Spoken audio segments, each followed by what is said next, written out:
Bonus Chapter 1, Conflict.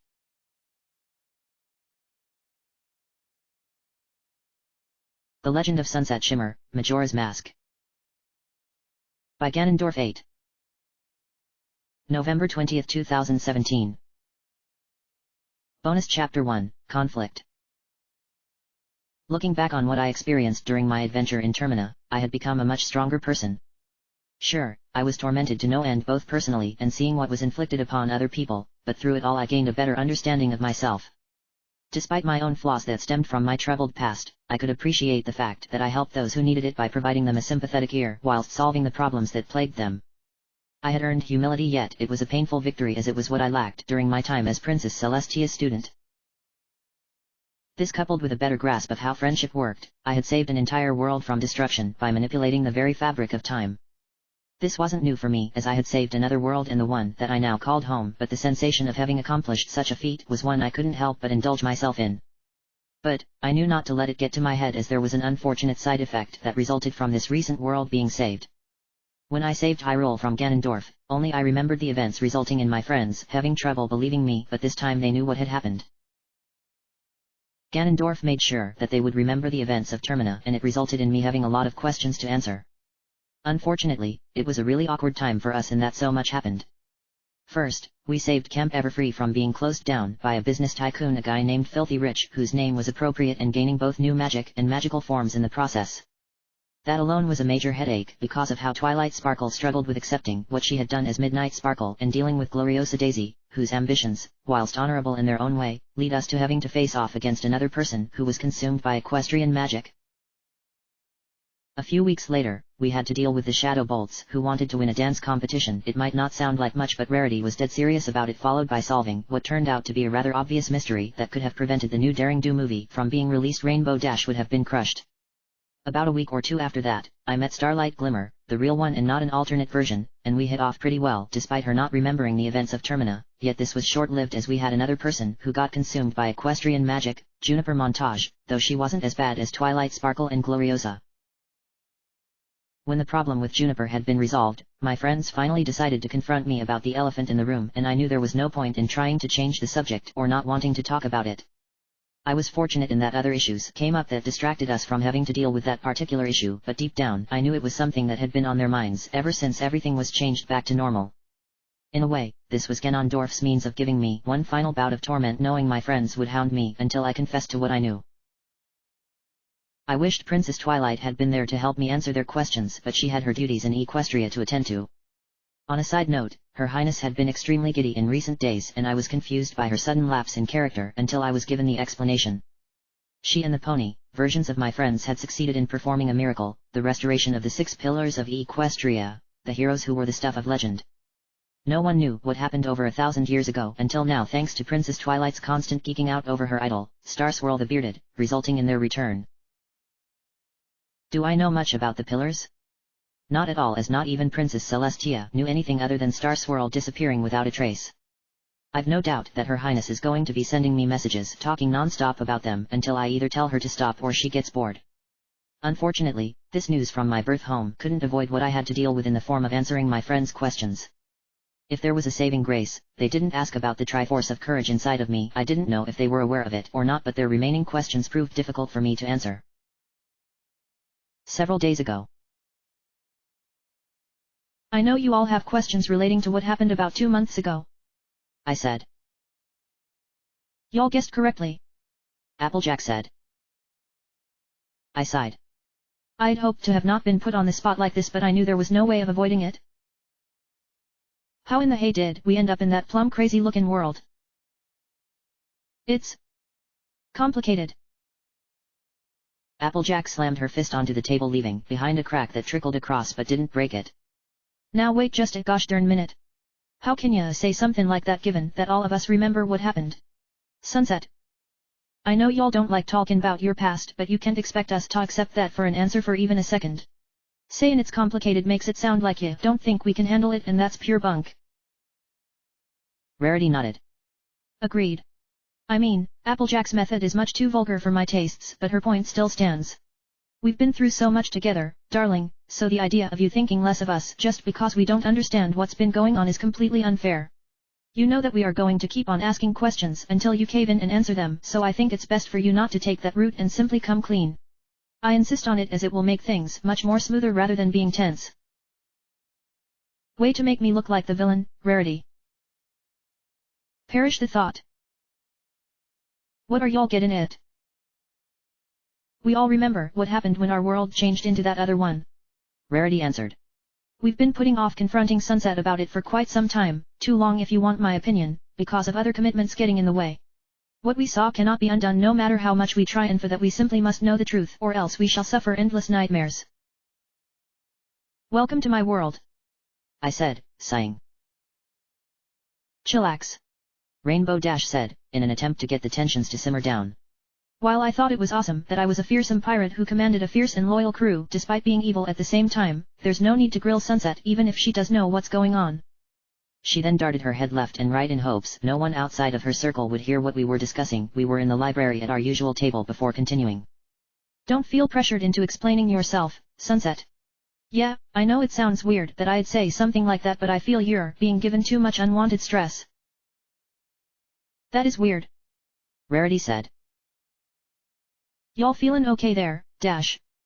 Applejack asked. Rainbow Dash nodded. Remember back when we first agreed with Princess Twilight to become Sunset's friend? The others all nodded, though I refrained from taking offense as I wanted to hear where she was going with this. Most of the time, all we did was grill her because of what she did when she thought less about everyone, so maybe we should take it easy on her this time. Of all of my friends, Rainbow Dash was the last person I expected to offer such sage advice. Usually, she would view such things as being lame or that she had no idea what was going on due to her mind being fixated on something else, yet she surprised me by protecting me from the onslaught Applejack and Rarity were giving me. In truth, I couldn't hold back anymore, as even I was getting sick and tired of not saying anything.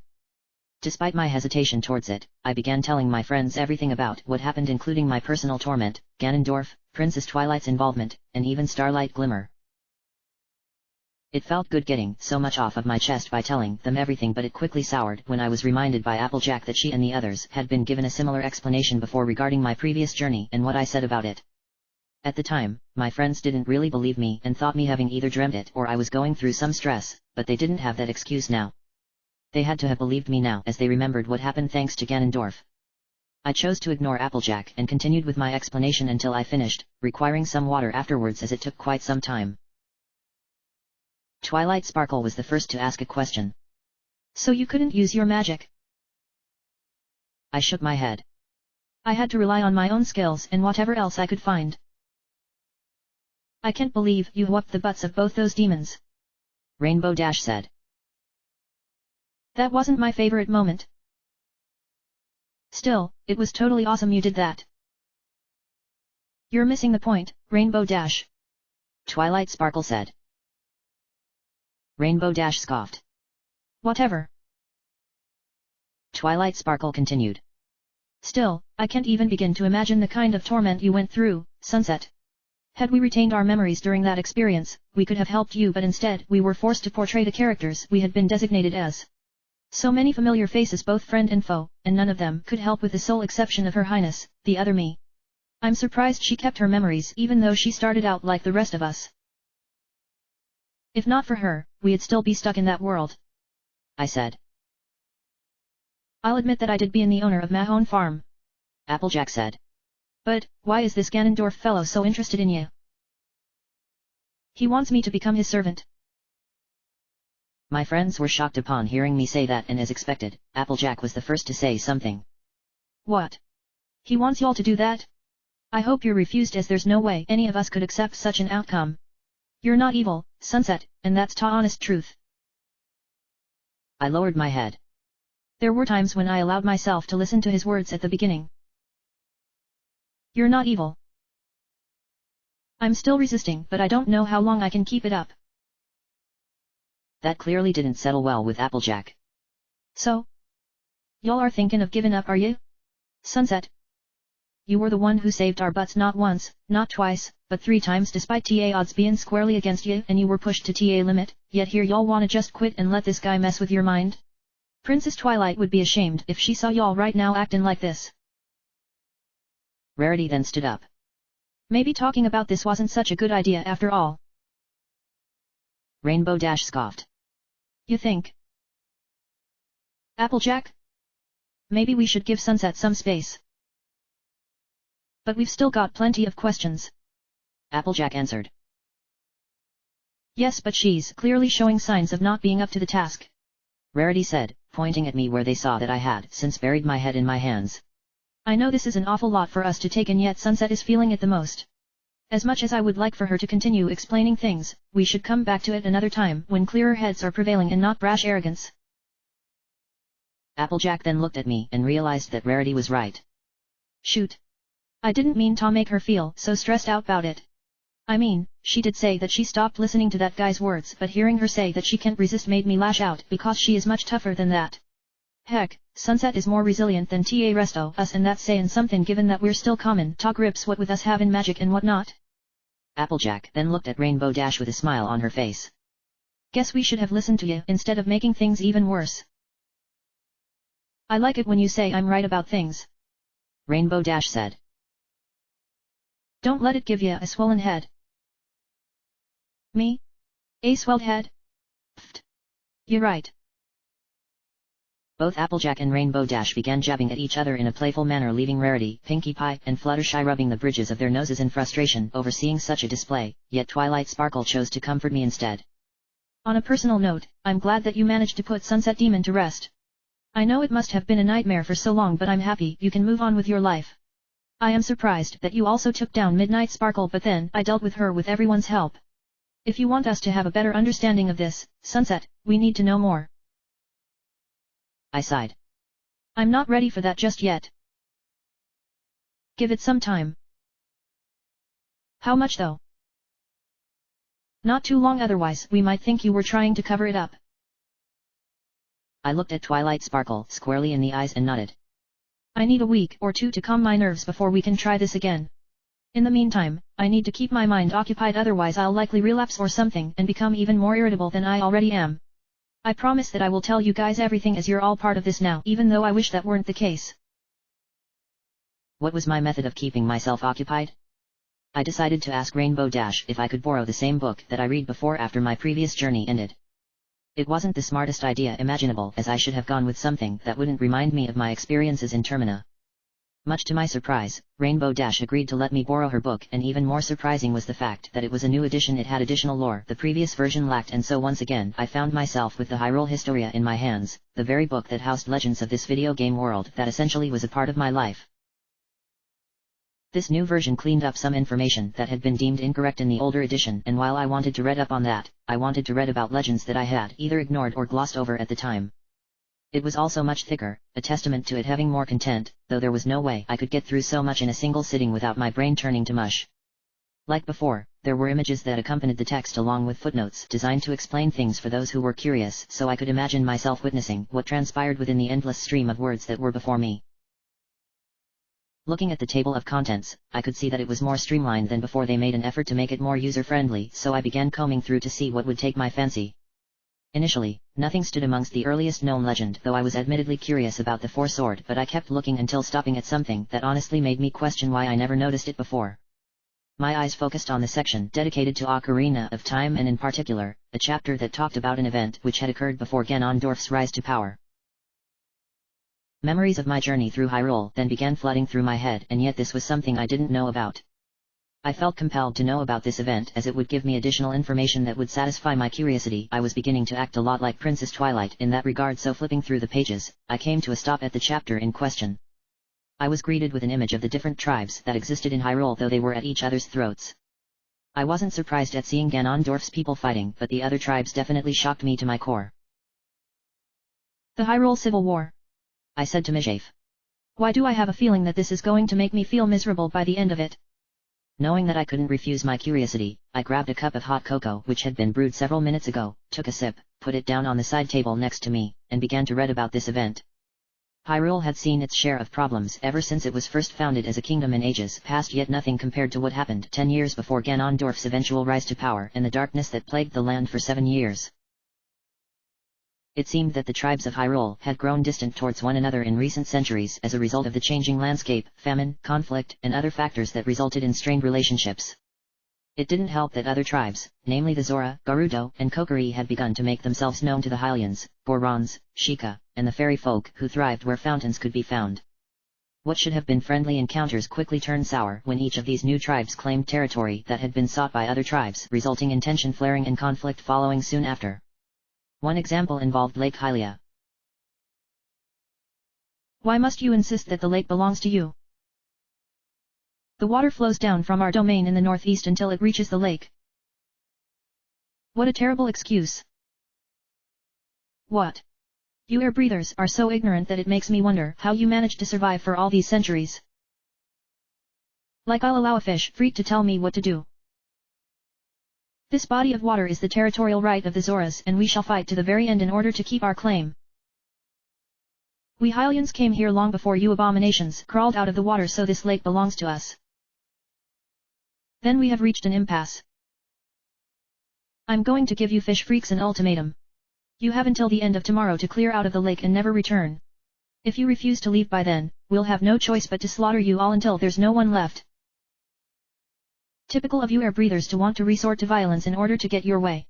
It's your means to an end so that you can flex your convoluted ideals of being superior to we aquatic denizens, but such threats will fall on deaf ears. We Zora will not yield. Should we be killed, then more Zora from other domains beyond this land will come and avenge us, leaving you unable to overcome their numbers. Go and tell your king that this lake belongs to us. Don't you dare push me. What do you plan to do about it? You'll find out soon enough. Is that a threat? I'll say no more. From what I was reading, this was but one example of tensions that existed between the Hylians and Zoras. Both tribes laid claim to Lake Hylia, yet neither were willing to yield, resulting in tensions between the two. Unfortunately, it only grew worse from there until actual bloodshed occurred when 3 Zora were ambushed by Hylians and slaughtered like cattle. The Zora were furious and retaliated by killing 2 Hylians and kidnapped several children who were simply there to get a closer look at the beauty that the lake had become known for across Hyrule. Upon hearing this atrocity, the Hylians immediately traveled to Zora's domain and demanded the release of the children. The Zora said they would only if the Hylians would surrender their claim of the lake and never set foot there again. This didn't settle well with the Hylians, who refused such a demand, with one amongst their number killing a Zora right in front of everyone present. From there, things escalated out of control, with both sides engaging in battle, hatred driving their minds. Whilst the children were unharmed, the same couldn't be said about the Hylians and Zoras who were killed. By the time the conflict was resolved by the timely intervention of King Zora, the damage had been done, resulting in all but 3 Hylians from the group. It says that there were roughly 15 Hylians who had traveled to Zora's domain, having lost their lives, and only 2 Zora losing theirs in addition to the one who died initially. Additional encounters would occur over time, with Lake Hylia being a focal point for their grievances in the battleground, where more lives were lost, scores injured, and environmental damage being inflicted, resulting in the land and water becoming contaminated. This went on for about several months before the 2 leaders finally decided to meet with one another to resolve the problem. Because of the tensions between the 2 tribes, the leaders met one another in a private location known only to them, without any entourage. This was done as a means of building trust between them, as neither would have any kind of advantage over the other. Would this result in lasting peace despite what had already happened, or would the conflict continue until they destroy one another? My heart began racing as I continued to read, only to suddenly stop upon seeing who was portraying both leaders. I honestly shouldn't have been surprised that people I knew would be portraying characters in a video game. I immediately recognized Hondo Flanks as King Zora, though he looked much younger than before. He was Rarity's father, who loved his sports teams, which annoyed her to no end because she lacked his passion, yet he loved his daughters and his wife with a passion rarely seen by most men in his position. From what I could remember of this journey, I never met the king until right at the very end to warn him of Ganondorf, yet he wasn't portrayed by anyone yet was this time. To be honest with you, I did not want to have this meeting given the circumstances that exist between our 2 tribes, but I feel that this is necessary as a means of preventing further bloodshed and loss of life. Hondo Flanks said. It turned out that the King of Hyrule was Night Light, Princess Twilight's father, and would also be Twilight Sparkle's father in the world I called home. Her Highness never really said much about her parents other than how they tend to be gullible with regards to accepting things when they should in fact be cautious, but what she did say was that she wouldn't have pursued magic and become Princess Celestia's student if not for their support. As for the human version of Night Light, I've yet to meet him, the same with the pony version, but much like Her Highness, Twilight Sparkle has nothing but admiration towards her father. It made me wish that my own parents had given me that kind of love. Night Light nodded, the expression on his face was one of shame. My people did not wish for this meeting to take place between us, but I agree that it must be done in order to preserve a semblance of peace. I am sure you understand what has been going on with regards to the lake located in the southwest of this land. Again, Nightlight nodded. To think that our respective people would quarrel over such a beautiful place. Hondo Flanks glared at his counterpart. We Zora are one with the water, so it makes sense that the lake rightfully belongs to us. And yet we Hylians did find the location first before your people did. Yes. That is the unfortunate reality of it. My people would riot on the streets were I to yield anything to you, King Zora. Nightlight said. They are very passionate about the lake as it represents a tranquility rarely seen in this land, yet I do understand that your people, the Zora, have a much better understanding of that tranquility given how you possess a strong flair for dignity. Hondo Flanks lowered his head. It is the same with my people. They believe the lake is rightfully ours, and to see me give it up to save face would cause them to rise up in anger and declare war against the Hylians. Noticing a flower that was growing nearby, he reached down, gently plucked it from the ground, and fawned over it before placing it back on the ground where it came from. If only the tensions had not occurred between our respective peoples. We could have shared this place without the loss of life. It was at that moment where Nightlight began formulating an idea. Perhaps there is a way we can solve this issue. I'm afraid that I must protest against it. But, I have not told you anything. Hondo Flanks raised his hand. While I have no personal quarrels with you, King Harkonian, my people will not yield any territory that we have claimed as our own. Whatever your idea is, it will not go over well with the Zora. King Zora. If you would just let me explain. I never would have expected Hondo Flanks, or rather, King Zora, to be so stubborn as to want to ignore a potential means of solving a crisis. Then again, this was supposed to be a younger version of him, so his maturity wasn't as strong as it was when I encountered him during my journey through Hyrule. Although, he might have been under an intense amount of pressure resulting from the Zora not wanting to show weakness in the face of those who were different from them. Nightlight was likely going through the same thing, but perhaps even more so, as he was trying to reach out for compromise.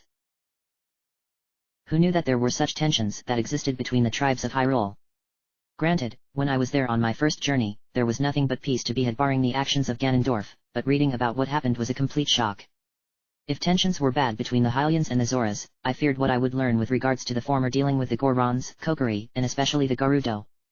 I mean, I knew this was a fictional world inside of a video game, but it felt just so compelling, and my own personal experiences of being there added to it. Hondo Flanks then got up and turned away from Nightlight. We Zora are known for showing the utmost respect to those who have earned it, whilst maintaining a form of dignity the other tribes could never hope to understand. Our aim here was to discuss a means of preventing further violence between our tribes, yet you choose to want to deal with it yourself and not ask for my opinions. Perhaps my people were right about how you Hylians believe yourselves to be superior to everyone else. I am sorry, King Harkonian, but I feel that I must put the needs of the Zora first and foremost. He began walking away, leaving Nightlight to come up with anything to salvage this meeting. Do you have any children? Hondo Flanks whipped around upon hearing that. What did you say? Do you have any children? Why are you asking such a preposterous question? Hondo Flanks asked. Are you trying to salvage this meeting between us? If so, then I am afraid that your efforts are sadly in vain and that I must return to Zora's domain. Nightlight sighed. My wife gave birth to a beautiful baby girl about a month ago. Despite having an illness that keeps her bedridden, she was still able to go through with her pregnancy despite the odds being stacked against her, thus my daughter can be viewed as being a miracle child. Anyway, as is tradition within my family, we are naming her Zelda, after my wife, who is also named Zelda. For my child, I am hoping she will grow up in a land that knows nothing of violence but rather a peaceful existence where all tribes are united together under the one banner of my family. Why should you Hylians rule over everything? No. I do not wish for that. Then you are contradicting yourself. Let me explain my wish, King Zora. Nightlight said. I wish for the tribes to unite together and form one kingdom again like it was in ages long past. Yes, this land was once a glorious kingdom, but tensions between the tribes reached a boiling point as a result of needs outweighing peace. I know that reunification is a difficult prospect as everyone has needs that they wish to see fulfilled, and that is why I have chosen to meet with each leader in hopes of finding a solution before things get out of hand. Because of the tensions between the Hylians and Zoras, my efforts have proven difficult. What are you getting at? For my child, I am willing to make sacrifices for her sake and the sake of everyone in this land. Hondo Flanks then sat back down in bewilderment over what he had just heard. You are willing to make concessions knowing that your people would despise such a thing? I must admit that you have surprised me, as my assumption was that you would be like the rest of your kind. Perhaps I was hasty in believing that all Hylians are the same. You are different from them in some regards, but you must be willing to go even further, lest your words be simply that, words without any substance to them, without any real meaning behind them. The lake shall be named Lake Hylia. Is that the name you wish to go with? Nightlight nodded. It shall be named after an ancient goddess who once fought alongside the creatures of this land in ages past. Much of that particular legend have been lost to time, but my family does retain some snippets that were documented in a few books. Anyway, the Hylians will have control of the lakes. I knew it. Hondo Flanks shouted as he shook his fists. Your words were meant to serve as a distraction. Nightlight shook his head. No. I am doing what must be done for everyone. The Hylians shall own the surface of the lake and the nearby land, whilst the Zoras shall own everything that lurks underwater. That is actually a good compromise. Both sides end up getting something out of it. Yes, but my people will not forgive the Hylians for what happened, nor will your people forgive the Zoras. Nodding his head, Nightlight went silent for several moments before continuing. Which is why an alliance between our tribes is necessary, though for the time being, it must be between our respective families, King Zora. The Zora shall control and guard all bodies of water throughout this land. In return, the Hylians shall refrain from interfering with your culture until such a time comes where both tribes can coexist with one another.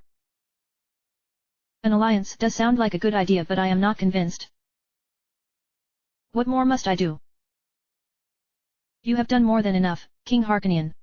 Hondo Flanks answered. But, you must reach out to the other tribes who exist in this land. If you can forge alliances with them, then we Zora shall join in the unification. To address how your people might feel about this arrangement, I proclaim that only you may visit Zora's domain for the time being until our respective people gain a better understand of each other. Then it seems I must earn your trust. No, you must earn my respect. Nightlight looked upwards. Then I shall proceed to form the remaining alliances that I need. This land shall once again become a kingdom where everyone is treated equally and all cultures are respected. Your status as a king will not be tarnished in that it shall be recognized, even though my reign over the land will be evident. Standing up, Hondo Flanks walked over to Nightlight and placed his hand on the latter's shoulder. If anyone can make this land into a kingdom much like the old one was before any of our times, it is you, King Harkonian. By the way, my wife recently laid eggs which hatched into several beautiful Zora babies. Knowing that our people are small in number, she took all but one child to the southern lands in order to start a new Zora colony, though she was reluctant to leave until I encouraged her that it was for the best. Before she left, my wife named the youngest one, Ruto, after one of her ancestors. So you believe peace can be achieved? Yes. Then I shall do everything in my power to see that happen. For our children and for the people, let it be so.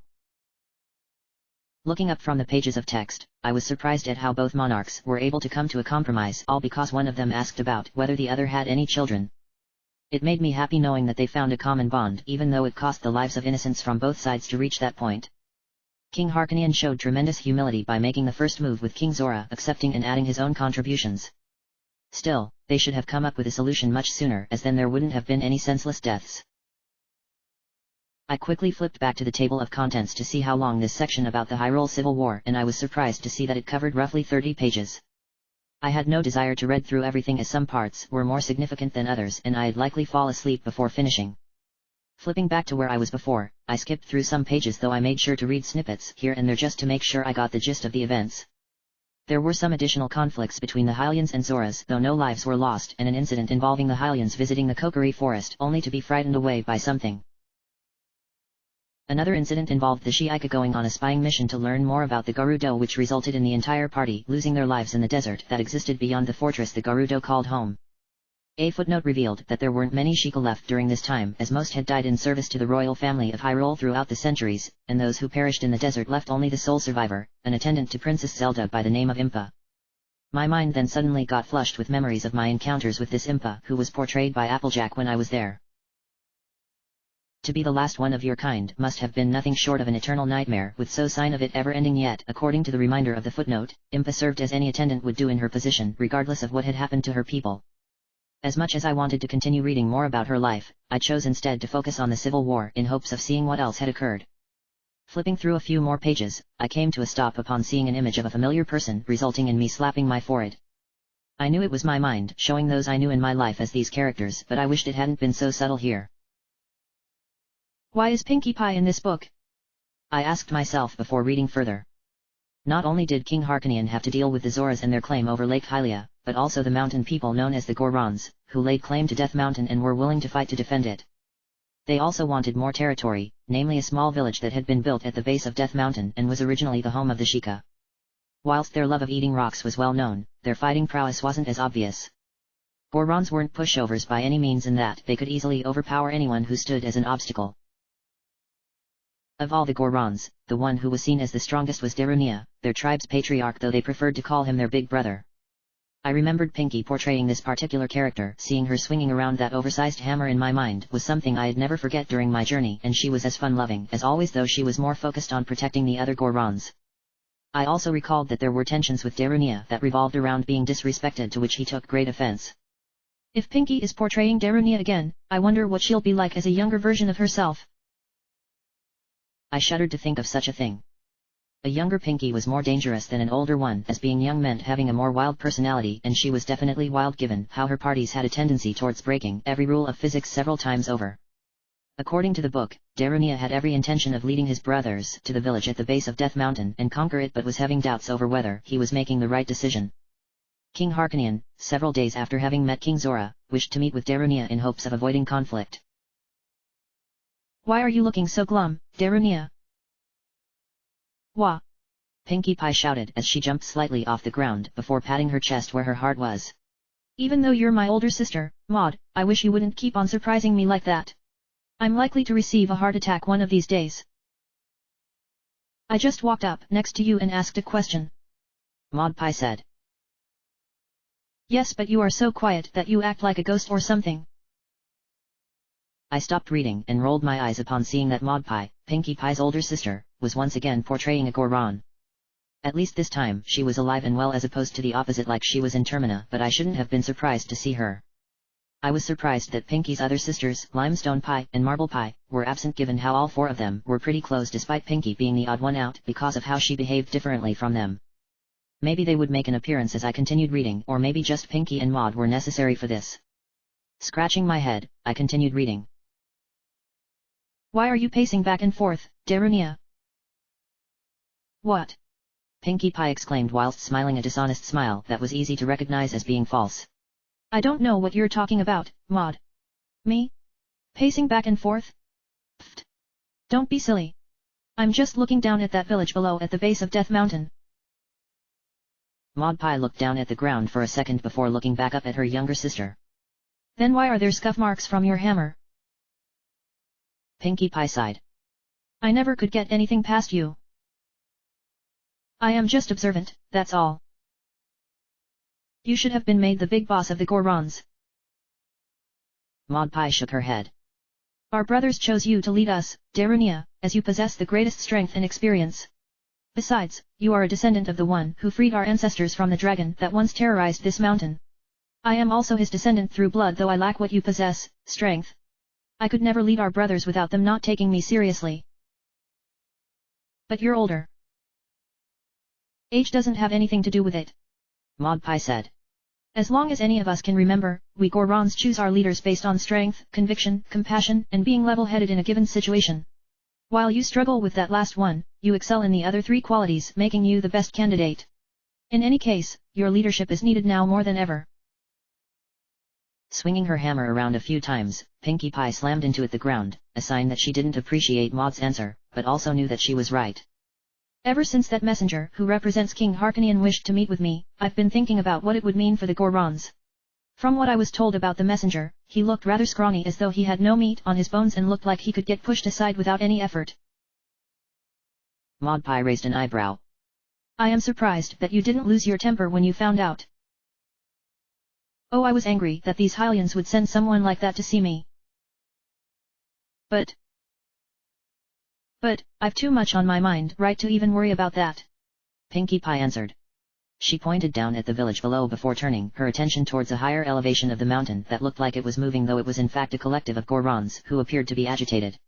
When those strange shadowy folk first founded that village long ago, our ancestors thought nothing of it and carried on with their lives. But, when they recently began expanding onto the mountain, our brothers grew furious and demanded that we take action against such disrespect. What do you think? That's why I've been pacing about, Maud. Maud Pie rubbed her chin as she looked down at the village. I heard that the sole survivor of the shadow folk plans on opening the village up to regular people. That sounds nice, as everyone deserves a chance to live somewhere. Pinkie Pie nodded.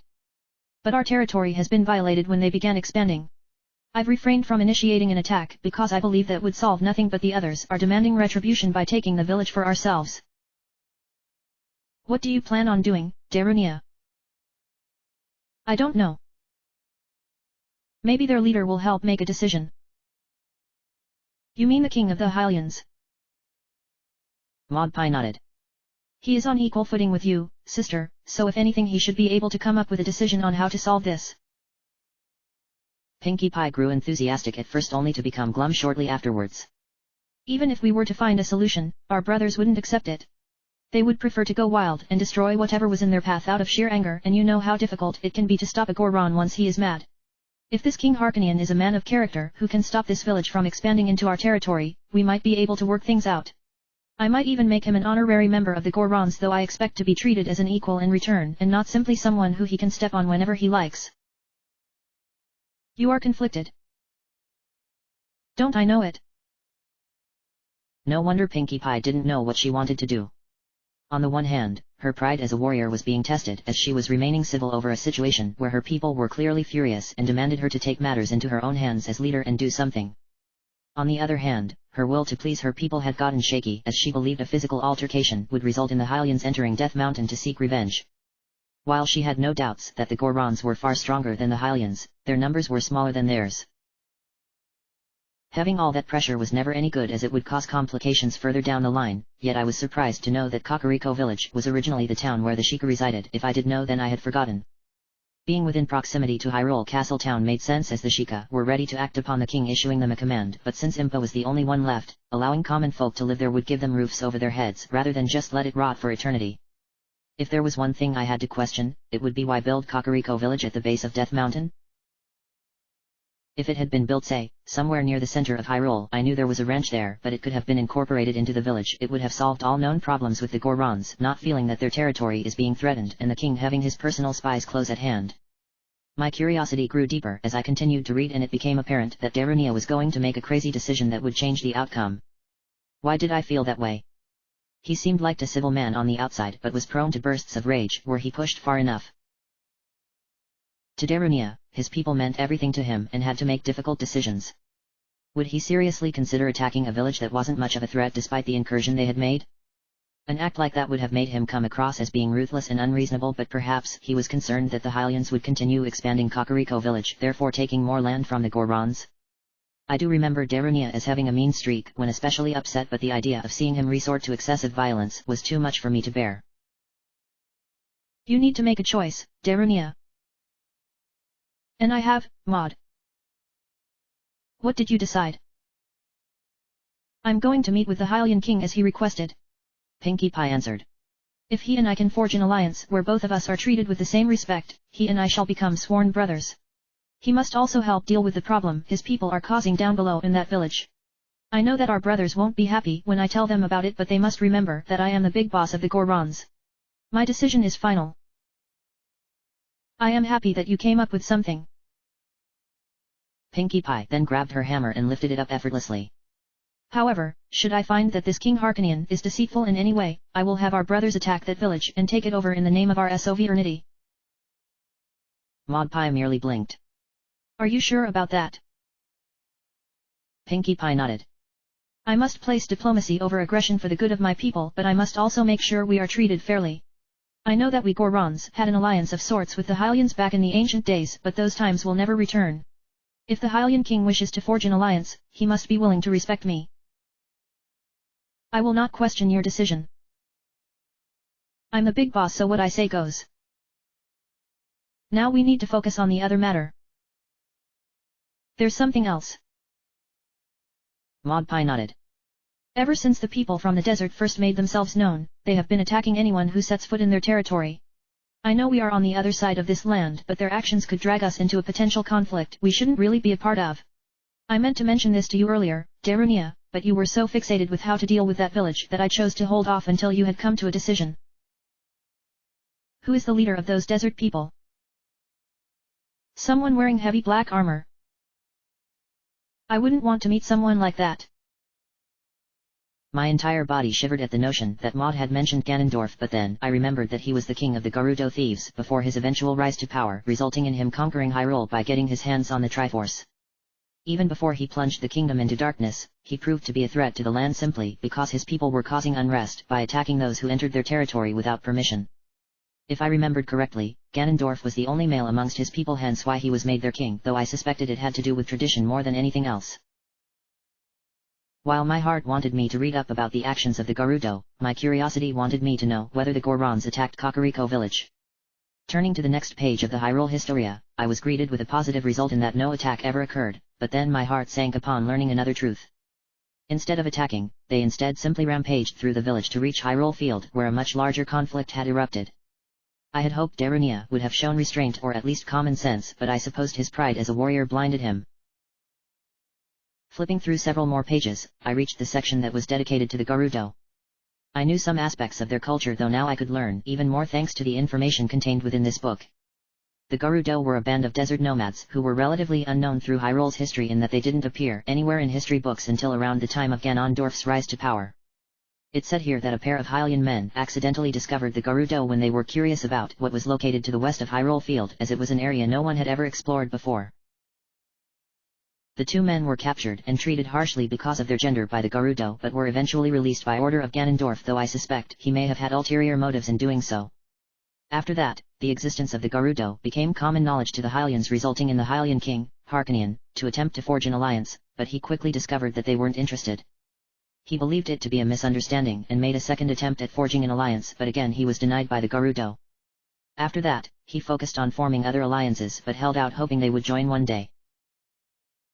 Given the harsh conditions located within the desert, the Gerudo had learned to adapt to their surroundings by using what resources they had available, but it proved a difficult task in that there were times when resources were non-existent, forcing them to seek other resources from beyond the desert.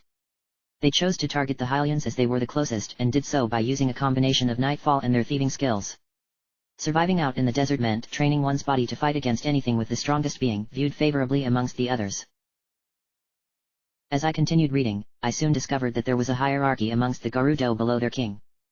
Whoever proved themselves to be the most efficient thief in terms of stealing, fighting, and being excellent marksmen whilst on horseback were given higher positions of power. Hey! I was expecting friendship and compassion, but I supposed that didn't matter to the Gerudo. Those who lacked these skills were deemed the lowest among their society and were given menial tasks such as standing guard or having to find resources either by stealing them or finding them in the desert. Scheming through the next few paragraphs, I came upon an incident that piqued my curiosity. King Harkonian made a third attempt at forging an alliance with the Gerudo and sent his envoy to make peace with them, but like before, they refused to hear what they had to say, but this time they chose to take matters into their own hands. Whether Ganondorf ordered them or not, they attacked the Hylian envoy. The attack was carried out Neburu, who was viewed as being the one Ganondorf would choose to be his second in command after the previous one died of a disease, yet Neburu viewed herself as unworthy of such a distinction. Why did you come here a third time?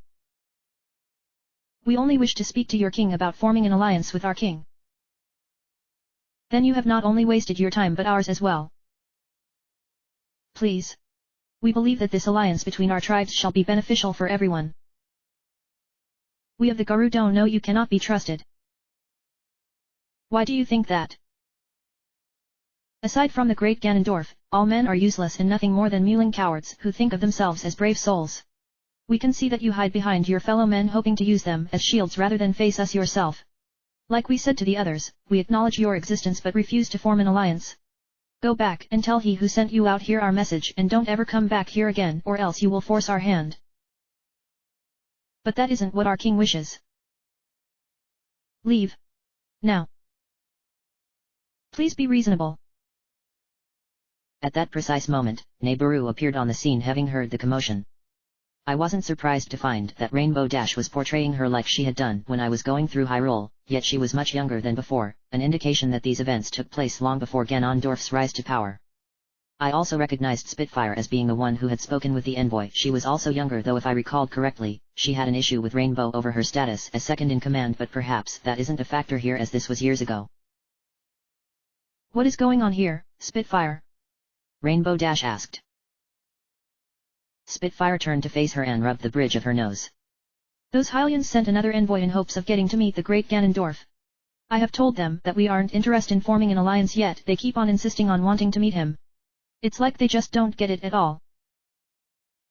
Rainbow Dash leaned forward to get a better glimpse of the envoy, her expression clearly showing she wasn't amused. Standing on a bridge that overlooked a massive valley were roughly 5 individuals, each on horseback, though one was situated behind the others. Rainbow could tell that this one in particular was their commander, though she shook her head knowing that he was nothing but a coward for hiding. Were he a real leader, he would be out in front.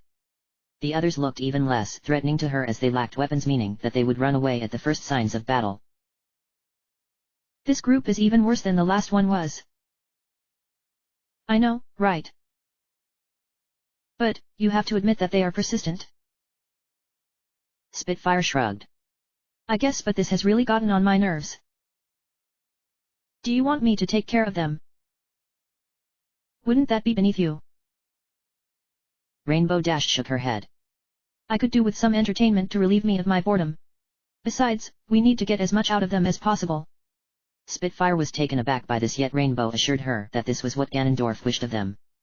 Nodding, Spitfire stood aside, allowing Rainbow to take her place before she looked down at the envoy. You were told to leave, yet you're still here. Give me one good reason why you shouldn't be punctured by countless arrows right now. We wish to see your king, the envoy said. The great Ganondorf is too busy to see the likes of you. But we can help you. Are you being serious? Rainbow Dash asked. You believe that you can help us? What makes you think that we Garou don't need any help, especially from a man? We know that your people have been suffering as a result of living out here in such a desolate landscape, the envoy answered. You have need of resources in order to survive, and we can provide you with enough provisions to last for eternity if need be. All we ask is that your king forms an alliance with our king, and together with the other tribes, we can restore the ancient kingdom that once was to its former glory. Spitfire whispered to Rainbow Dash. The only way they would know about that would be if they spied on us without our knowledge. That does explain a lot when you think about it for a second. Those shadowy figures were snooping around here a while back in the dead of night before heading off to the haunted wasteland, though we don't know if they got back alive given how many have lost their lives attempting to cross those accursed sands.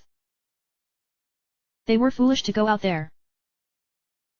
Only we Gerudo have the means of crossing the wasteland, even though we rarely do so given the danger. As much as these men annoy me, I've no intention of sending them there, Rainbow Dash said. That would be too cruel, so instead we will deal with them in the usual manner we take upon any who dare set foot in our territory who are men. Do you mean what I think you do? Rainbow Dash nodded. Give the signal to the archers to get their bows ready and tell them to wait for my command. She turned her attention back towards the envoy, who appeared nervous as they wondered what was being discussed. Tell me, why does your king want an alliance? We have very little resources of our own, and surely your king wouldn't want a desert to be a part of his grand design. He believes that everyone should be equal, the envoy said. What about the place you call home? Rainbow Dash asked. Is it somewhere we Gerudo would take a fancy to?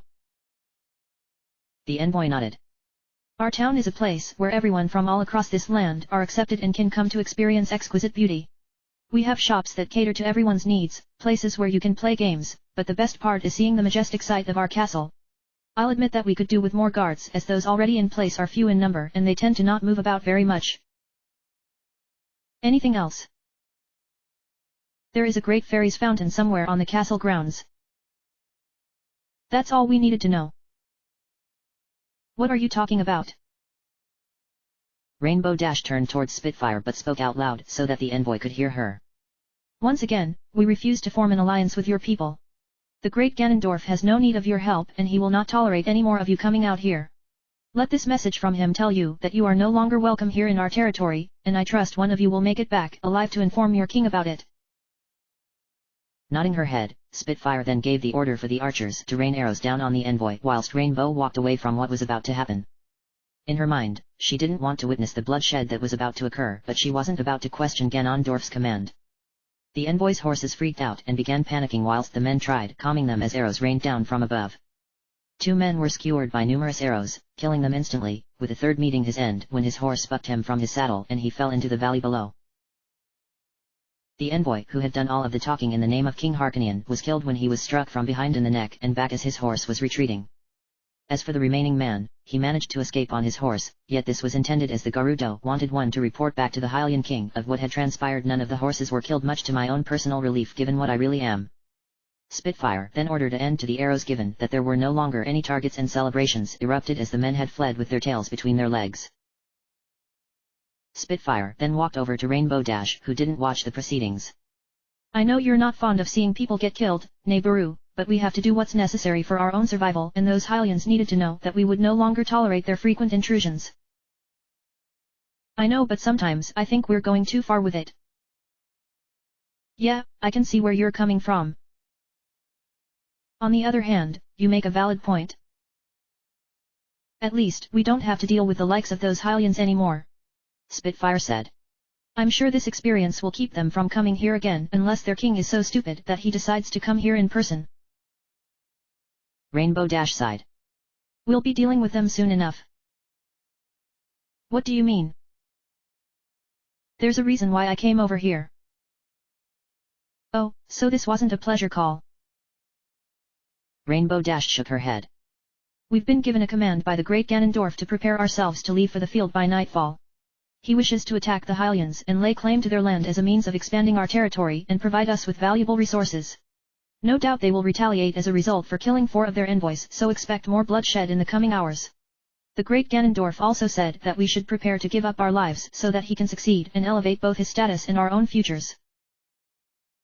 Spitfire's jaw dropped. What? We're to fight against them?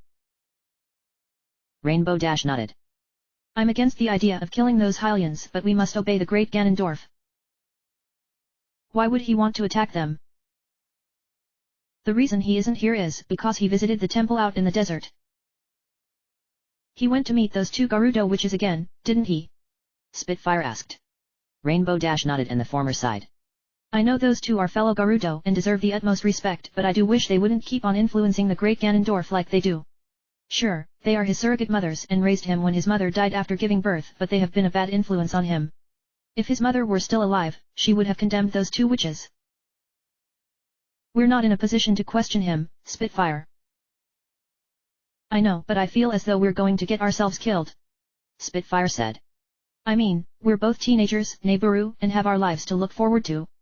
The idea of being used as a sacrifice isn't exactly what I signed up for, if you understand my meaning. Now you know why I've been hesitant towards accepting that distinction.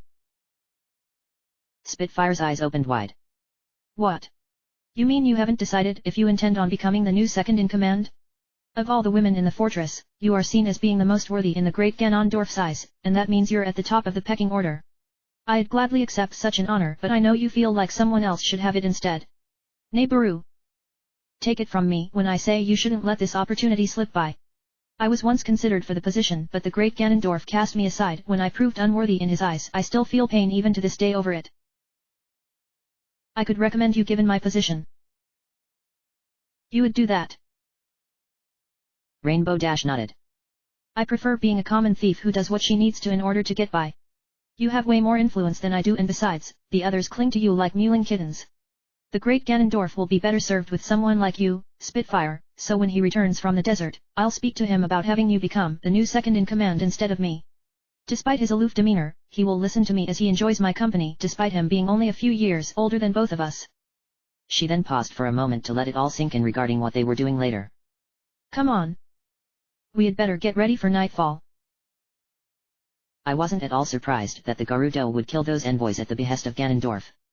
He was the kind of person who enjoyed killing anyone who got in his way as a way to remind everyone of his dominance, but to influence his own people into acting in a similar manner made me sick to my stomach.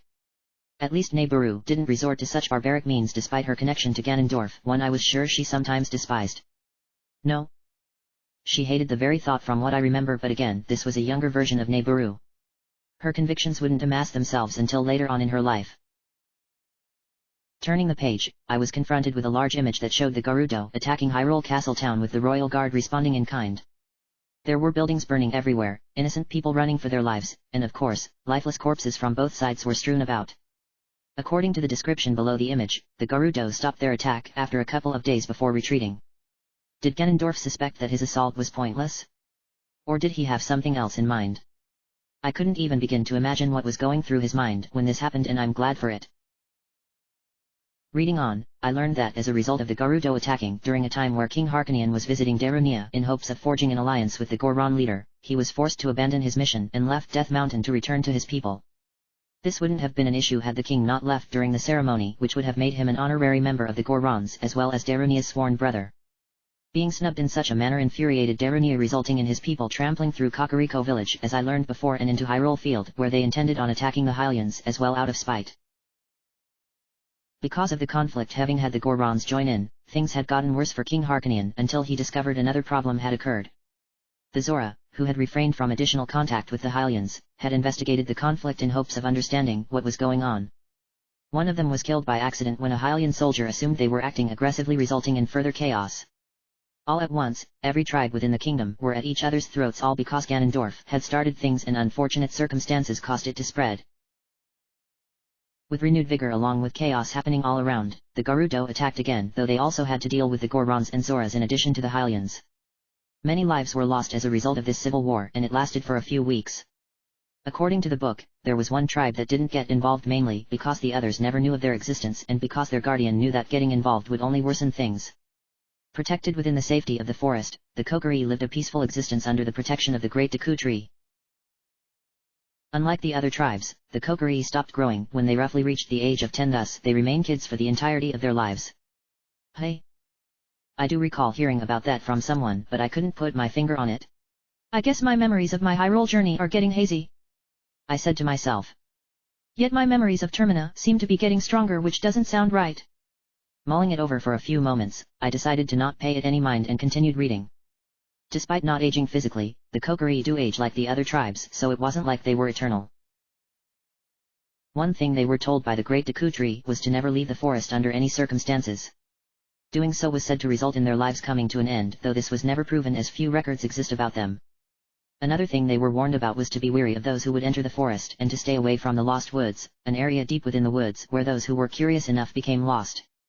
Those who escaped never went back, whilst others were changed into either Skull Kids if they were Kokiri, or monsters if they were anyone else. The Lost Woods was also said to hide a secret from a time long ago, yet only the foolhardy sought to find out the truth. My eyes then noticed another image that showed the Kokiri surrounding what appeared to be a woman, though I couldn't be sure as the perspective wasn't all that good. It wasn't a photo, but rather a painting drawn by a child. I continued reading and was shocked to find that the image related to an incident that occurred sometime during the Civil War. A mother and her child fled from the violence by seeking refuge in the Kokiri forest. The Great Deku Tree sensed an outsider had entered the forest and told the Kokiri to remain hidden until he could understand why a Hylian woman had come. Why hast thou come here?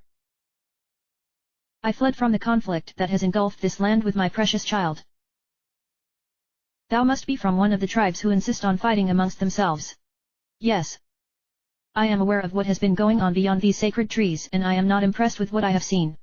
Once, this land's people were united and the ancient kingdom of old prospered, but they slowly drifted away, becoming enclosed until they no longer knew of thy other peoples until now when conflict brought them together. I'm a Hylian along with my child. But I fear the worst. The children of the forest, the Kokiri, are fearful of outsiders who enter this sacred and forbidden forest. Those who come here often bring conflict, resulting in the children being exposed to dark forces, or they come seeking out the ruins that exist in the darkest depths of the Lost Woods in order to find treasure. I can sense that thou aren't like those who have come here before you. Thou possess a gentle spirit, but I am afraid thou cannot remain here. If word were to reach your kind that thou are here, then others will likely come and the forest shall be consumed by those who do not understand its purpose in our world. Deku Tree. It doesn't matter what happens to me. And why dost thou think this? The Deku Tree asked. I am dying. The Deku Tree went completely silent upon hearing the Hylian mother who had collapsed before him had just revealed.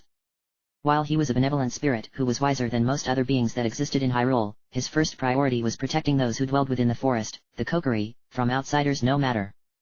He knew that if they were to leave the forest, they could become corrupted by evil forces and eventually return to spread that very poison, resulting in all of the children wanting to see the outside world. Against his own judgment, he lied to them and said that they would die if they ever left. Not a day went by that he regretted feeding them a false narrative, but it was to protect them. With regards to the land beyond the Kokiri forest, the other tribes were aware of his existence, though none of them were aware that the Kokiri existed. The Gorons thought nothing much of the forest, as green colors didn't make sense to them, whilst for the Zoras, the lack of any bodies of water aside from some ponds which weren't adequate for them. Hylians were curious about what lurked within the forest, though only foolhardy explorers were crazy enough to even attempt to go there. The Gerudo had bigger ambitions, so they had no interest in the forest at all. Wilt thou share thy story? The mother was surprised. You will hear me out. Yes. The Deku Tree answered. In my hastiness to protect the children of the forest, I assumed you to be a threat. I can see now that thou are badly wounded, though thy child in thy arms remains fine. What thou sayest about thyself is true, in that you are indeed dying from thy wounds. I am sorry, but there is nothing I can do to save thee. The mother smiled weakly as her strength began waning. When our people were attacked by the desert nomads, my husband went off into battle to fight them in order to protect not only his people but his family as well.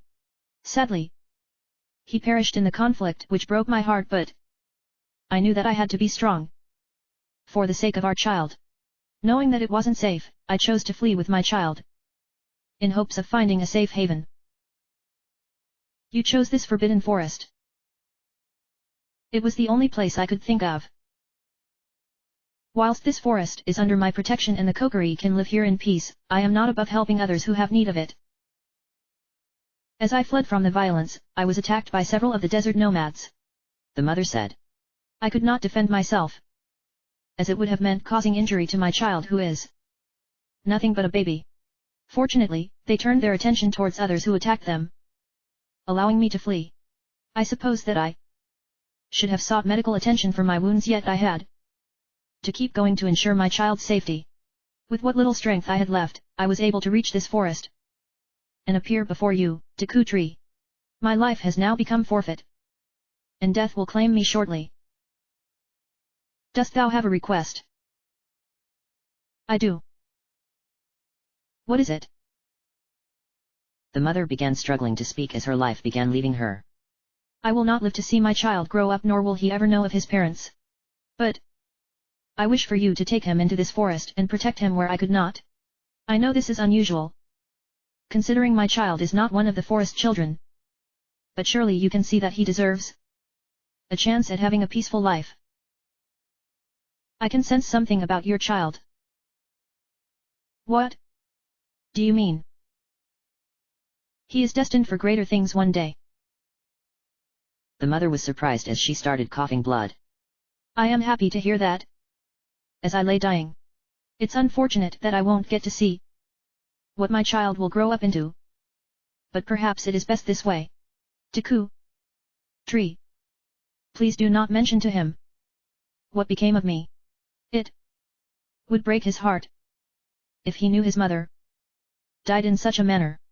I know it sounds like I'm being selfish, but the last thing I want is to inflict pain upon my child. If that is what thou wish, then I agree to your terms. One last thing, the mother said, her life hanging by a mere thread. His name is Link. An unusual name, yes, but I named him as such after an ancient hero who once saved this land from a demon who sought a power hidden within the clouds, and was said to have used a majestic bird. Please treat him as one of the forest children, and love him in a way I couldn't. Link, my child, may you live your life in peace, and know that I will Always. Love. You. With that, the mother's eyes closed as her life left her body, but not before she coughed up more blood. The Deku Tree knew that she had passed away and was silent for a while before turning his attention towards what she had left behind. The baby named Link began crying but quickly stopped upon seeing numerous pairs of eyes watching from a distance. These belonged to the Kokiri, who were curious as to what had happened. The Deku Tree sensed their presence and knew they needed to know the truth or else it would haunt them, so he beckoned them to come forward. Hear my words, children of the forest, the words of the Deku Tree. One of the children stepped forward though they showed hesitation. What is that, great Deku Tree? This is a Hylian child, Saria, who has just lost his mother to the ravages of war. I immediately recognized Fluttershy by her voice, though she looked a little bit younger here than what I was used to seeing. If I remembered correctly, she portrayed the character known as Saria, who became Link's childhood friend. Link. He was the one I portrayed. I felt a personal connection with him and it made me feel conflicted. There was someone else I recognized amongst the Kokiri, yet she didn't seem all that happy about having a Hylian around. It was Diamond Tiara, though I forgot who she portrayed in this world. It felt weird seeing her acting like an antagonist as opposed to being someone who guarded her people. Why did the mother die? Fluttershy asked. She succumbed to the injuries that she received when she fled from her home. Oh, the poor little thing. Diamond Tiara then spoke up. Why would one of those outsiders do something so foolish? Why not find a means of healing her wounds instead of coming all the way here and with a small child no less? She might have even brought whatever did this to her to our homes. Fluttershy glared at Diamond Tiara. You don't have to be so blunt about it, Mito. I'm just speaking the truth, Saria. Yes. I suppose you do make a point there. Those other tribes fighting one another are sure to wipe each other out if they keep at it. Diamond Tiara said. I don't understand why they are fighting in the first place. This land used to be so peaceful until they started getting greedy and wanted more territory. Bah! They're all a bunch of idiots for choosing to act like barbarians. Why should we have to put up with such arrogance all the time? What are you suggesting? I say we sever all ties with the other tribes and fend for ourselves. Fluttershy clearly didn't see it that way. While I do agree with you on some things, Mito, I completely disagree on other aspects. While we should remain here in the forest where we are under the protection of the great Deku Tree, we shouldn't isolate ourselves from the other tribes out there. Sure, we might never get to meet them given they would become cursed upon setting foot around here, but simply casting them aside is nothing but ignorance.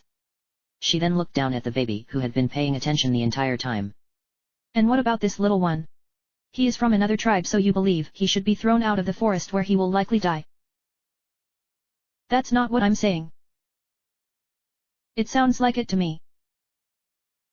Saria. I'm only thinking what's best for the Kokiri. Diamond Tiara said. After all, I am the leader of our tribe despite the great Deku Tree being our guardian, and my job is to make sure all of you are safe from anything that could threaten our way of life. Fluttershy then picked up the baby who began cooing in her arms. This baby is anything but threatening. In fact, he has lost everything and doesn't even realize it. His mother wished for him to be given a life, and what better way than to have him be raised as one of us. Sure, he will eventually grow older than us, but there's no need for him to know about that until he comes of age. The baby began giggling and Fluttershy giggled in kind, resulting in everyone other than Diamond Tiara to giggle. I don't know what the future will hold, but at least this child will be given a chance to live. Fine. Diamond Tiara shouted. We will make the baby one of us. See? Fluttershy asked. That wasn't so bad now, was it? But I will need to be convinced that he can contribute to the village. Then so be it. The Deku Tree announced. This child of destiny shall be raised amongst you as one of the Kokiri. I know that this will be a difficult task at first because he is much younger than all of thee, but thou can succeed in showing him what it means to be a Kokiri. Remember, thou must never reveal to him the truth of his origins. This task shall be handled by myself when I believe it necessary for him to know thy truth. Come, children of the forest. We shall prepare an appropriate burial for his mother so that she may rest peacefully in the eternity of the great beyond. Yes, great Deku Tree. Everyone said. Link. Thy life dost begun, but thy future is unclear. Using a bookmark that was conveniently located on my side table, I placed it where I had just finished reading before closing the book and placing it on my lap. So many emotions were racing through my mind, ranging from sadness to joy to outright anger over what occurred during this civil war. While I was infuriated over how Ganondorf had started the main conflict by attacking Hyrule Castle Town, his actions alone didn't cause so much pain and misery. No, the other tribes were equally to blame. Darunia shouldn't have allowed his anger to blind his judgment, and the Zoras shouldn't have been so curious. The Hylians appeared to be the innocent victims on paper, but in reality they shouldn't have tried to forge alliances knowing that something could go wrong. The only tribe who didn't do anything were the Kokiri, simply because they chose not to get involved, and for that they were the smartest. Had they decided to take action, the forest would have likely been burned to the ground, resulting in them losing their homes, and the Deku Tree would have lost his life. Most people weren't satisfied having a small amount of anything and strove to acquire more, even if it meant losing their humanity. I supposed Ganondorf had a valid point whenever he mentioned how most sought power above all else. It was a driving force that compelled people to go to great lengths to secure it, as they believed power would give them everything they wanted. I should know, as I once wanted the same thing they did. Power. I was consumed with that desire. I lost all traces of myself and became a monster that was an amalgamation of my lust for power and the evil that existed in my heart. If not for Princess Twilight and my friends. I shuddered at such a thought ever happening. Perhaps the saddest thing with what I read had to involve the hero of time having lost both of his parents to war. I was fortunate that I didn't lose my parents, though it has been many years since I last saw them. When Princess Celestia took me with her to Canterlot as her student, they never bothered sending me letters nor visited to see how well I was doing. I felt as though they viewed me with disdain and an utter failure for not fulfilling their expectations, resulting in me harboring a grudge against them. Maybe one day I will see them again and hope something can be salvaged, but I wasn't about to hold my breath on it. Reading all of that left me tired, so I decided to take a nap before continuing on with the next part that would tickle my fancy. Consuming the rest of my cocoa and placing the cup on my side table, I placed the book on the ground and rested my head on my pillow before closing my eyes. At least I knew that everything would turn out fine despite so many losing their lives in the process of making it happen. King Harkonian was able to unite the tribes together by forging alliances, resulting in Hyrule being restored, yet sadly it would only be a short-lived peace due to Ganondorf's rise to power, changing things. As I began dreaming, I wondered what I would read about next in the Hyrule Historia. I could continue on with Ocarina of Time, though I suspected there wasn't much else I could learn given that I had my own experiences there, and those were much better than reading about them. I didn't need to read any other legends regarding Majora's Mask for obvious reasons, of course, so perhaps another video game within the narrative was in order. My mind thought of reading about events long before Hyrule existed, or perhaps following on from where my second journey concluded. Both were promising, yet I'd say the latter felt more intriguing. End of chapter.